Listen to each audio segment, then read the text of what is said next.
Hello friends, welcome to Jeevanya's kitchen. Friends, இன்றைக்கி நம்ம ரொம்ப சிம்பிளான முறையில் நல்ல டேஸ்டியான ஒரு சைட் டிஷ் ரெசிபி செய்ய போகிறோம். இது பார்த்திங்கன்னா நீங்கள் சப்பாத்தி பூரியோடு தொட்டுக்கிட்டு சாப்பிட்லாம். சாம்பார் சாதம், ரசம் சாதம், தயிர் சாதத்துக்கு சைட் டிஷ்ஷாக வச்சு சாப்பிட்லாம். ஒயிட் ரைஸோடு சேர்த்து பிசைஞ்சும் சாப்பிட்லாங்க. எல்லாத்துக்குமே ரொம்ப பொருத்தமாக இருக்கும். இது எப்படி செய்கிறதுங்கிறத பார்க்குறதுக்கு முன்னாடி நம்ம சேனல் ஜீவன்யாஸ் கிச்சனை மறக்காமல் சப்ஸ்கிரைப் பண்ணி பக்கத்தில் இருக்க பெல் சிம்பிளையும் கிளிக் பண்ணிக்கோங்க.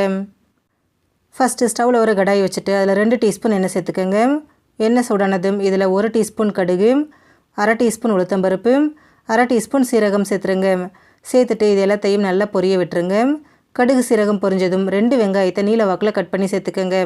கூடவே கொஞ்சமாக கறிவேப்பிலையும் சேர்த்துக்கோங்க.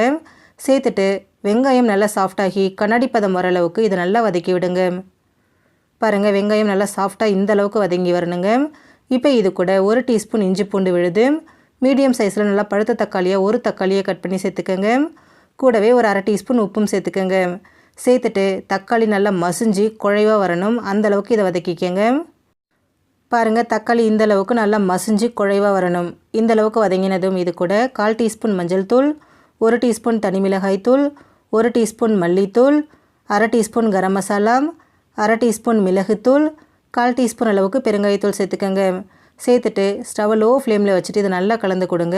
அந்த மசாலாவோட பச்சை வாசனை முழுமையாக போகணும். அவ்வளோதான், பாருங்கள், நம்ம சேர்த்த மசாலா நல்லா எண்ணெயிலேயே வெந்து வந்திருக்கு. இப்போ இது கூட 1/2 கப் அளவுக்கு ஃப்ரெஷ்ஷான பச்சை பட்டாணி சேர்த்துக்கோங்க. சேர்த்துட்டு ஒரு 2லேருந்து 3 நிமிஷத்துக்கு இதை நல்லா இந்த மாதிரி கலந்து விடுங்க. பட்டாணி கொஞ்சம் சாஃப்ட் ஆகட்டும். பாருங்கள், ஒரு 2 நிமிஷம் போல் நல்லா மிக்ஸ் பண்ணியாச்சு. இப்போ இதில் கொஞ்சமாக தண்ணி சேர்த்துக்கோங்க. நான் 1/4 கப் அளவுக்கு தண்ணி சேர்த்துக்கிறேன். சேர்த்துட்டு திரும்பவும் ஒரு தடவை இதை நல்லா இந்த மாதிரி மிக்ஸ் பண்ணி விட்டுருங்க. நான் ஃப்ரெஷ் பச்சை பட்டாணி யூஸ் பண்ணுறதுனால அப்படியே சேர்த்துருக்குறேன். நீங்கள் காஞ்ச பட்டாணி யூஸ் பண்ணுறீங்கன்னா நல்லா ஊற வச்சுட்டு வேக வச்சு அதுக்கப்புறமா சேர்த்துக்கோங்க. இப்போ இதை மூடி போட்டுட்டு ஒரு 5 நிமிஷம் லோ ஃப்ளேமில் வேக விடுங்க. பாருங்கள், ஒரு 5 நிமிஷம் போல் ஆயிருக்கு. நம்ம சேர்த்த பட்டாணி நல்லா வெந்து வந்திருக்கு.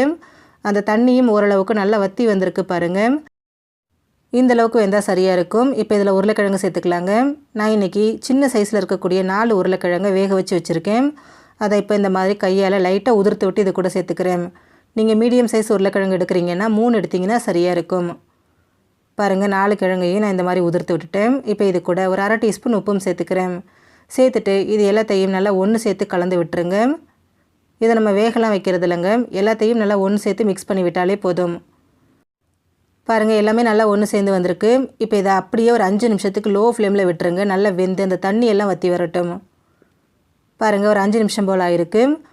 தண்ணி எல்லாமே நல்லா வற்றிட்டு ஒன்று சேர்ந்து வந்திருக்கு. பாருங்கள், இந்த பக்குவம் நமக்கு சாதம், சப்பாத்தி, பூரி எல்லாத்துக்குமே பொருத்தமாக இருக்கும். உங்களுக்கு கிரேவி மாதிரி வேணும்னா இன்னும் கொஞ்சம் தண்ணி சேர்த்துக்கலாம். இப்போ இது கூட ஒரு கையளவுக்கு பொடியை நறுக்கின மல்லி இலையை சேர்த்துருங்க. சேர்த்துட்டு திரும்பவும் ஒரு தடவை இதை நல்லா இந்த மாதிரி மிக்ஸ் பண்ணி விட்டுருங்க. மிக்ஸ் பண்ணி விட்டுட்டு இதை நம்ம ஸ்டவ்லேருந்து எடுத்து சுட சர்வ் பண்ணிக்கலாங்க. ரொம்ப சிம்பிளான முறையில் ஆலு மட்டர் மசாலா நமக்கு ரெடி ஆகிடுச்சு. ஃப்ரெண்ட்ஸ், நீங்களும் இந்த ரெசிபியை ட்ரை பண்ணி பாருங்கள். இந்த வீடியோ பிடிச்சிருந்தா லைக் பண்ணுங்கள், ஷேர் பண்ணுங்கள், கமெண்ட் பண்ணுங்கள். ஜீவன்யாஸ் கிச்சனை சப்ஸ்கிரைப் பண்ணி பக்கத்தில் இருக்க பெல் சிம்பிளையும் கிளிக் பண்ணிக்கோங்க. அப்போ தான் நான் போடுற வீடியோஸோட நோட்டிஃபிகேஷன்ஸ் உடனுக்குடனே உங்களுக்கு வரும். தேங்க்யூ.